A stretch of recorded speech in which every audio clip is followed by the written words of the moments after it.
você não é inscrito no canal da igreja, se inscreve lá, seja um participante no nome de Jesus. Quantos localizaram o texto? Diz vitória. Vitória. Glória a Deus. Diz assim o texto: e levantaram-se, pois, os moabitas de madrugada, resplandeceu o sol sobre as águas, e viram diante de si as águas vermelhas como sangue. E disseram: isto é sangue. Certamente os reis pelejaram entre si e mataram uns aos outros. Agora, pois, depressa os moabitas. Versículo 24 diz: e quando, porém, chegaram no arraial de Israel, os israelitas se levantaram e abateram os moabitas, a qual fugiram diante deles, e ainda entre a terra feriu ali também os moabitas. E a igreja diz: amém. Deus, graças te damos pela tua palavra. Fala conosco, pois precisamos de ouvir a tua palavra. Senhor, vai repreendendo todo o ladrão da palavra, e que o Espírito Santo nos fortaleça nessa noite, em nome de Jesus. Amém. Amém. E amém. Se assenta glorificando a Deus. Irmãos, o livro de segundo livro de Reis de Israel, no capítulo 3, vai retratar uma história de 3 reis que está indo para uma peleja. Haja vista que esse livro vai retratar a monarquia real dos reis que se levantou em Israel. Israel, nós entendemos que pelo tempo que se passou, a nação foi dividida como nação do norte e do sul. E nesse período, Deus também vai levantar os seus profetas para direcionar os reis que de fato ouviam a palavra profética dos profetas. E nesse capítulo 3, no verso 1, a Bíblia diz que morre Acabe. Jorão, ele começa a reinar no lugar do seu pai. Acabe foi aquele que perivicou o povo de Israel a uma adoração pagã a Baal e a Zera, com a sua esposa chamada Jezabel. Ele morre, e de uma forma muito triste. Jezabel também morre, e agora está reinando o rei Jorão. Esse rei que está reinando agora, ele está reinando com a mesma direção do seu pai, só que ele não vai fazer a mesma coisa, só que ele não vai deixar a idolatria, pois ele vai adorar os 2 bezerros de ouro que os reis que intercederam adoraram. Ou seja, ele não vai fazer a mesma coisa que Acabe e Jezabel, mas não vai deixar de adorar outros deuses. Então, dentro desse contexto, a Bíblia diz que havia os filhos de Moabe, que é os moabitas, a qual nós acabamos de ler. E esses moabitas eram aqueles que pagavam a Isabela tributo para o rei de Israel, que era Jorão. Mas quando agora Acabe morre, os moabitas se rebeliam e não pagam mais tributo.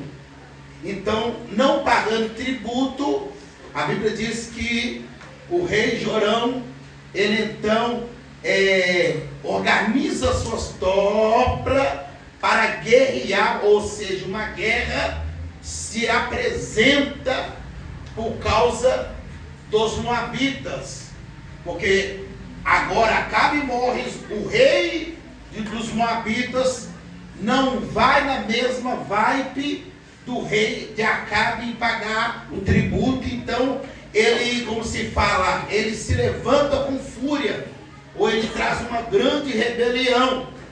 E nós sabemos que Jorão, ele está reinando, e ele agora vai até o rei da nação do sul, que é Josafá. Quem é Josafá? Josafá, ele é um rei que é temente a Deus. O seu pai chamado Asa, e ele obedeceu os mandamentos do Senhor. E ele convida Josafá para a peleja, para que ele vá pelejar contra os moabitas. Nós percebemos que agora Josafá sendo convidado, mesmo a sua integridade a Deus, ele vai então com o rei Jorão. Esse Jorão, como eu falei, não é um rei temente a Deus. Ele é um rei ímpio. Fala assim: Jorão não tem compromisso com Deus. Há uma aliança que não vem da parte do Senhor. Só que Jorão não quer saber. O poder político naquele tempo era muito grande, irmão. E de fato, a Bíblia vai dizer que Josafá, ele faz essa aliança, ele vai para a peleja, contra os moabitas. E indo para esta peleja, o texto diz que eles vão pelo deserto. Então, pastor, são dois reis contra um rei? Sim. Ou seja, duas nações contra uma nação. Mas os moabitas eram peritos em guerras. Eram homens também de peleja. Então eles já sabiam que Jorão ia ir para a peleja. Então eles estavam se preparando, eles estavam preparados para a guerra. Só que o que me chama a atenção, que a trajetória virou uma trajetória sem direção. Vou repetir. Os dois reis, Josafá e Jorão, estão no deserto para guerrear contra um inimigo, só que eles não estão achando esse inimigo. E a Bíblia diz que quando eles chegam perto da região de Edom, havia também um rei. Agora a Bíblia não fala o nome dele, só que ele era o rei de Edom. E esse rei também se ajunta com os outros dois reis. Então no total ficam 3 reis indo de encontro aos moabitas. O texto vai dizer que eles começam a caminhar pelo deserto. As tropas naquele tempo, irmãos, havia cavalos, havia animais e cargas, aonde eles levavam suporte, que era pão, que era água, para que eles possam abastecer o deserto. Só que a caminhada começa a ficar complicada, porque o deserto, ainda eu vou para a guerra, ainda estou no deserto, eu tenho que estar debaixo de uma direção. Pastor Luiz, eu não entendi. São 3 reis andando num caminho sem uma direção. Porque o intuito deles, Marcela, é matar ou destruir os moabitas. Mas eles vão percorrer por volta de 8 dias. Quantos dias? 8. E não vai achar o inimigo. E não achando o inimigo, o desespero vai se instalar. E o desespero se instalando, eles vão jogar a culpa um no outro. Porque eles estão indo para a guerra, eles estão indo para a peleja, mas até agora eles não consultaram o dono da guerra. Vou repetir. Eles estão indo para a guerra, eles estão indo para a peleja, mas eles confiou nos seus poderes bélicos, no seu exército, mas não confiou no Deus que nós servimos. Eu posso liberar a primeira palavra nessa noite? A nossa confiança tem que estar em Deus, independente do momento que nós vivemos. Quando nós fazemos coisas sem direção ao Senhor, nós rodamos no deserto. E quando nós rodamos o deserto, nós começamos a cansar. Nós começamos a dizer: porque Deus está comigo. Deus não está comigo nesse deserto, porque nada está acontecendo, porque fez aliança com quem não era para fazer, está andando com quem não é para andar, e está na prova, está na luta.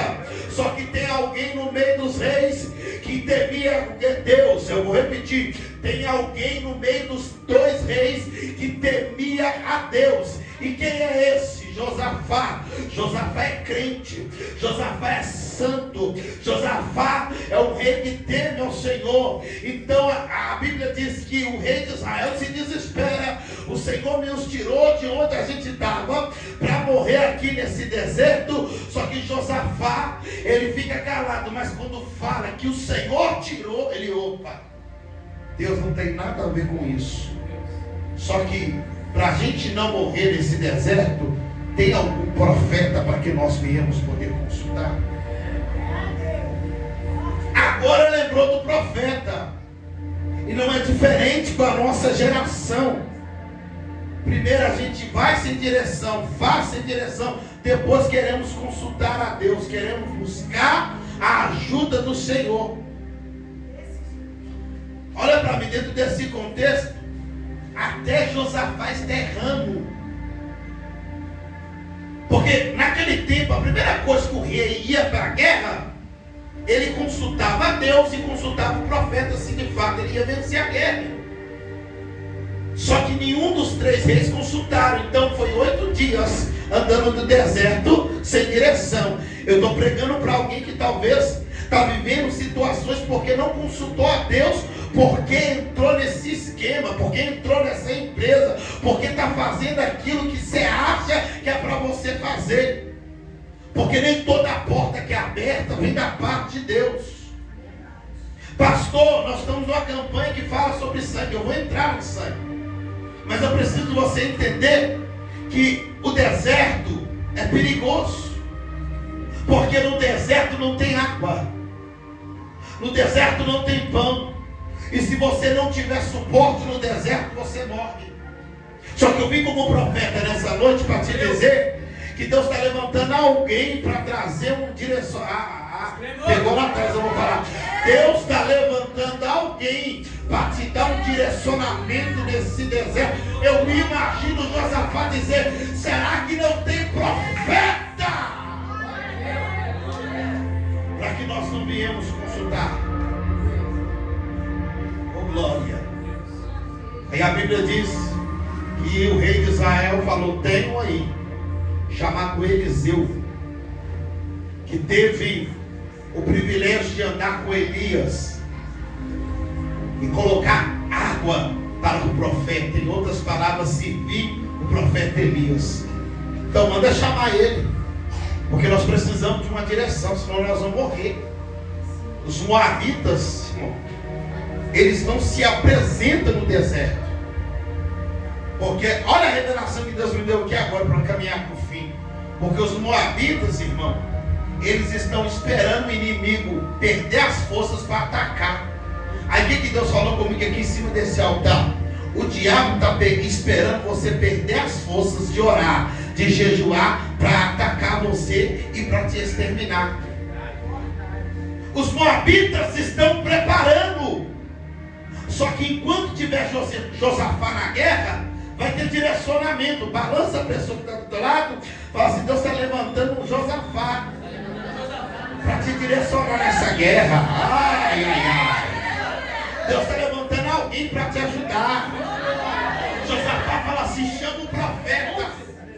Só que o profeta não é um profeta comprado. O profeta é profeta de Deus. Olha o significado de Eliseu. Deus é a salvação. E se ele acha que quando ele chegasse perante os reis, ele ia falar aquilo que os reis queriam ouvir? Porque o texto diz, Adriele, que os 3 reis vai até Eliseu. Não é Eliseu que vai até eles. Porque nós vivemos um tempo que os profetas vão atrás daquelas pessoas que têm dinheiro. E naquele tempo é o contrário. É os reis que iam atrás dos profetas. Porque os profetas tinham vida com Deus. Não era como meia dúzia de profeta que tem no século 21, que fica no TikTok, dizendo tec-tec na telinha, que a revelação vai descer, mas primeiro faz o voto, faz isso e aquilo, e eu fico perturbado, irmão, com isso. Aí tem gente que em vez de olhar para a palavra, que não te deixa enganada, é enganada por vários falsos profetas, porque a Bíblia vai dizer em Mateus 24, versículo 11, que surgirão falsos profetas, e enganarão a muitos. Só que Eliseu tem postura, Eliseu tem vida com Deus, e quando os 3 reis chegam até Eliseu, Eliseu não entrega a profecia, ele olha para os 3 reis, e a primeira coisa que Eliseu faz é corrigir aquilo que está errado, porque sempre Deus, quando vai fazer algo na nossa vida, Ele vai nos corrigir primeiro, para depois nos entregar aquilo que nós precisamos. Vou falar, primeiro Ele vai nos ajeitar, para depois fazer aquilo que Ele tem para fazer.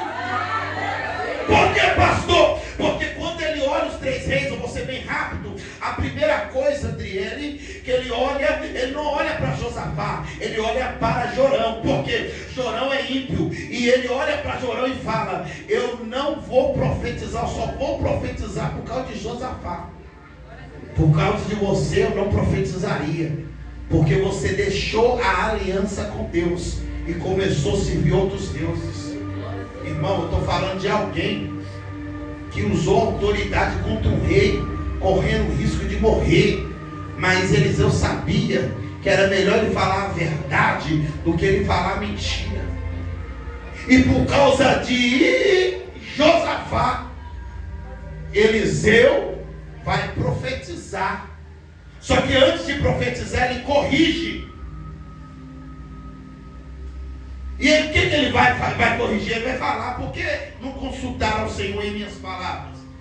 Agora vocês vêm até a mim? Porque quando eles vieram até Eliseu, a Bíblia diz que Eliseu não tinha revelação o que iria acontecer com eles.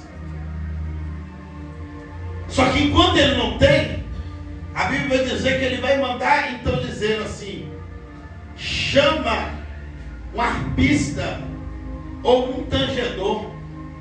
Aí tem gente que pensa que o louvor é o louvor para louvar. O louvor traz a presença. E quando o louvor desce, a presença desce. A mensagem vem. Porque o louvor liberta e transforma. A Bíblia diz que quando o arpista vem, traz o louvor. A Bíblia diz que Deus desce a revelação. Você quer? Eu vou aplicar isso aqui porque 2 ou 3 vai pegar. Quando Eliseu manda trazer o arpista que tange ou tangedor, a Bíblia diz que quando ele toca o instrumento, a profecia desce.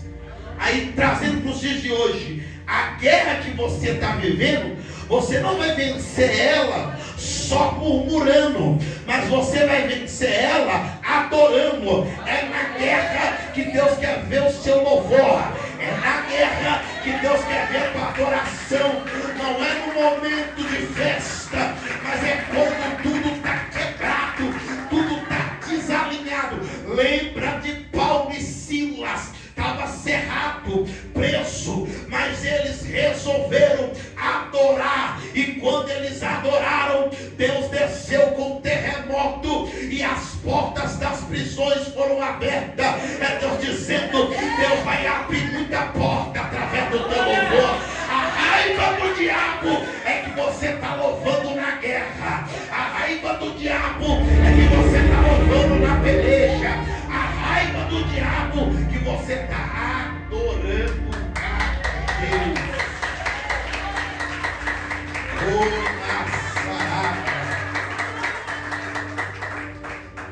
E quando ele toca a harpa, diz o texto que Deus dá para Eliseu a profecia, dizendo, não vai ter chuva, não vai ter orvalho, mas amanhã vai ter água.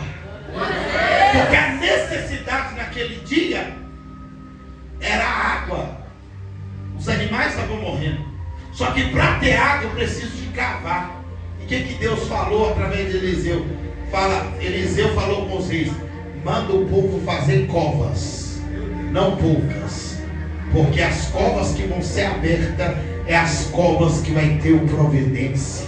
Vou repetir: as covas que foram abertas é as covas que vão ter água. Ah, meu Deus! O que preparar a cova para você vai ter que ver Deus te honrar perante a ela. Vou repetir: aquele que preparou a cova para você vai ter que ver Deus te honrar. Lembra de Mardoqueu, quando Amã, ele preparou a cova, não a cova, mas a forca, e ele falou: amanhã Mardoqueu vai ser enforcado. Só que ele esqueceu que a forca que ele armou para Mardoqueu, ele mesmo se enforcou nela. É Deus dizendo: não preocupa quem está armando para tentar te prejudicar, ele mesmo vai se enforcar nela. Ela mesmo.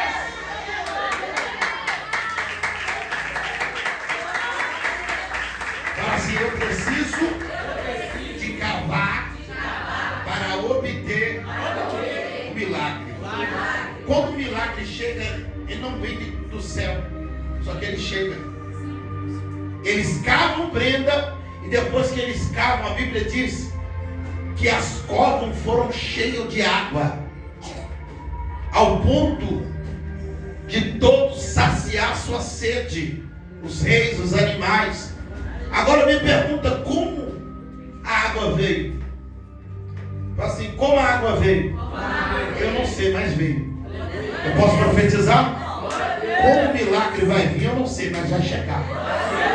Eu vou profetizar para quem tem 2 ligados. Eu não sei o que vai acontecer. Se for possível, irmão, o Deus que eu sirvo vai visitar a tua conta, mas aquele valor vai chegar. Eu vou profetizar, mas eu não sei como vai chegar aquela casa própria. Enquanto eu prego aqui, Deus está dizendo: o diabo falou que não vai ter jeito. Deus está dizendo: se prepara, porque Deus trazer uma honra muito grande. Te tirarei de cauda e colocarei você como cabeça, diz o Senhor dos Exércitos. Fala assim: como eu não sei, mas os poços ficaram cheios de água. Tanto de glória. Meu Deus, a provisão chegou. Ficou tanta água que eles ficaram abastecidos. Os animais foram abastecidos, os reis foram abastecidos. Só que o inimigo está. Cadê meu pano de saco? Está lá atrás. Agora não está não. Amanhã eu uso. O texto diz que os reis, eles então ficaram tranquilos, porque eles receberam a providência, receberam a bênção. Só que o inimigo, que é os moabitas, eles estavam esperando a fragilidade dos 3 reis. Só que olha o que Deus faz. Deus confunde o inimigo, mas ele não toca nos seus. Vou repetir. Deus confunde os inimigos, mas ele não toca em quem Deus escolheu. O inimigo cercou, e o inimigo ao pôr do sol pensou: lá os 3 reis fizeram cova e entre eles teve confusão. Então o inimigo está do lado de fora, imagina, conjecturando. O inimigo lá de fora, só esperando uma fragilidade, não entendendo que no arraial dos 3 reis tinha abundância de água. Eles estavam ali porque a provisão de Deus estava ali. É Deus falando para mim e para você: há algumas pessoas que estão só esperando a notícia chegar. Já percebeu que aquelas pessoas, quando você posta algo de bênção, eu já postei tanta coisa de igreja, festa de igreja, de tanta coisa maravilhosa que acontece na igreja, você vê que tem comentário, quase ninguém comenta, mas quando você posta que alguém caiu ou aconteceu, tem de comentário. Nossa, irmã, Jesus te ama, mas não faz isso não. É por isso que nem tudo a gente tem que postar nas redes sociais, porque tem gente que é assim: hoje eu estou triste, coloca no estado, eu estou triste, estou no hospital. Eu estou falando de mim porque às vezes a gente posta coisas desnecessárias e o inimigo só está esperando você postar para ver a tua derrota. Só que nessa noite o inimigo vai ter que perder, vai ter que sair da tua rua, vai ter que sair do teu endereço, porque ele pode até observar, mas ele vai observar sem poder tocar. Porque quando os midianitas olham, o texto diz que eles olham os poços cheios de água. Fala assim: Deus confunde a mente dos midianitas. Porque eles olham os poços cheios de água e eles pensam: opa, eles guerrearam um contra o outro. Só que Deus fez a visão deles ficar turva, porque ao pôr do sol eles viram a água vermelha como sangue. Verso 23. E disseram isso: certamente a água está como sangue. E os reis pelejaram um contra os outros. Posso aplicar, porque nós estamos dentro do tema o sangue do cordeiro. Quando o inimigo pensar em tocar na tua casa, quando você pegar o azeite, quando ele vir para tocar, vou entrar, vou destruir, ele vai ter que ver a marca do sangue do cordeiro. Lembra dos filhos de Israel, quando eles estavam lá no Egito e o espírito da morte passou, a casa que tinha a marca do sangue, o espírito teve que passar por cima, mas ninguém morreu. É Deus dizendo: o inimigo, quando ele for tocar, quando ele vê o sangue, ele vai ter que bater de retirada, porque sangue significa vida, e é o sangue do cordeiro que está sobre a tua porta. Levanta a mão, estou profetizando que não vai ter sepultamento, não vai ter morte na tua casa, porque o sangue do cordeiro está dentro do teu lar, está na tua casa, está na tua família. Tem sangue, tem sangue, tem sangue, tem sangue, tem sangue. Quando os inimigos viram os moabitas, eles viram, pensou que eles tinham morrido, um matou o outro. Só que o sangue que eles viram, ele era o sangue da vida, né? Não era o sangue da morte. É por isso que o inimigo, ele é imitador das coisas de Deus. O que vai abrir no mundo espiritual, muitas das vezes, para trazer maldade, é matança de sangue. Quando alguém faz um trabalho para alguém, e é um trabalho de magia negra, eu já vi. Eu gosto de estudar sobre libertação. Eles matam galinha, matam gato, matam porco, e com sangue oferece aos demônios. Por quê? Porque o sangue tem uma ligação muito grande com o mundo espiritual. Só que o sangue que o diabo arma para matar um animal, para simbolizar aquela pessoa, para te matar, hoje não vai ter mais poder sobre a tua vida. Sabe por quê? Porque essa campanha está marcando você com o sangue do cordeiro. O sangue do cordeiro está sobre a tua vida. O texto diz que quando eles viram o sangue, eles falaram: certamente um guerrearam contra o outro. Só que a visão do sangue era a visão da proteção. É Deus dizendo para mim e para você: tem proteção chegando no teu lado. Sabe por que sua família, alguém não morreu esse ano? É por causa de você. É por causa do sangue. É por causa dos sacrifícios de sangue. Aí vem o diabo, fez Adão e Eva pecar, e ele ser expulso do paraíso, do jardim do Éden. A Bíblia vai dizer que o que Deus fez? Deus pegou um animal inocente, matou o animal e tirou a verte, que é o couro do animal, e deu para Adão e Eva, porque ali simbolizava Cristo que viria para nos dar a oportunidade de salvação. O diabo pensou que Adão e Eva ia tampar a nudez, com flor de figueira. Só que Deus preparou uma túnica de sangue. Deus preparou uma túnica. Eles erraram, eles pecaram, eles estão sendo expulsos do jardim. Só que está vindo um Cristo aí, que vai morrer no cruz do Calvário, e vai morrer, morte de cruz, de sangue, e vai nos dar a vitória. O sangue poderoso. Já viu quando acontece uma coisa muito grave na nossa vida, mas o sangue de Jesus tem poder? E quando você fala com fé, tem poder mesmo. E tem poder mesmo. Só que o inimigo não quer que você use essa autoridade. Mas essa noite já pode ficar de pé. É noite de você tomar posse. Porque o sangue de Jesus tem poder. É tão forte, Marcelo, porque quando eles pensaram aqui, o verso 23, e disseram isto: o sangue certamente dos reis pelejaram entre si. Vamos lá, matará a um. Os moabitas foi, e quando porém chegaram no arraial, Israel se levantaram e batalharam. Ou seja, quando eles pensaram lá, eles estão fracos, nós iremos guerrear contra eles. Só que os filhos de Israel estavam com espada na mão e lança na outra, só esperando o inimigo. Sabe o que Deus está dizendo? Em tempo de guerra não pare de lutar. Em tempo de guerra pega a espada, pega a lança, mas não para de pelejar, porque o inimigo não vai parar. O inimigo vai tentar te ferir, só que ele não vai conseguir, ele vai ter que bater de retirar. E a Bíblia diz que os filhos de Israel feriram os moabitas, e eles fugiram, e Deus deu vitória para os reis de Israel. Na verdade, para o rei de Israel, o rei Josafá, o rei de Edom e o rei Jorão.